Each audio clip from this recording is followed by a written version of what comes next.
আগামী 12 তারিখে যশোরবাসী যশোরের সব চান্দা ভাইদেরকে পতন করে ছাড়বে ইনশাআল্লাহ। যশোরবাসী এই চান্দা ভাইদের আর দেখতে চায় না। যশোরবাসী আর সন্ত্রাসীদের দেখতে চায় না। যশোরবাসী আর বাড়িঘর জমি সম্পত্তি দখলবাজদের আর দেখতে চায় না। যশোরবাসী আর ধর্ষকদের দেখতে চায় না। যশোরবাসী আর নারীদের অপমানকারী ওই দুষ্ট প্রকৃতির মানুষদেরকে আর দেখতে চায় না। তাই আমরা মনে করি এই 12 তারিখ শুধুমাত্র ব্যালটে একটা সিল মারার দিন নয়।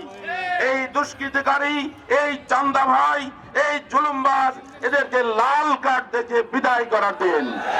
তাই আসুন আমরা 12 তারিখে সবাই একমত হয়ে এই চান্দা ভাই, দুষ্কৃতিকারী, সন্ত্রাসীদের, অবৈধ অস্ত্রধারীদেরকে নির্মূল করার জন্য আমরা আমাদের ভোটাধিকার প্রয়োগের মাধ্যমে এই বাংলাদেশকে আমরা মুক্ত স্বাধীন করি, নতুন করে নতুন বাংলাদেশ গড়ে তুলি।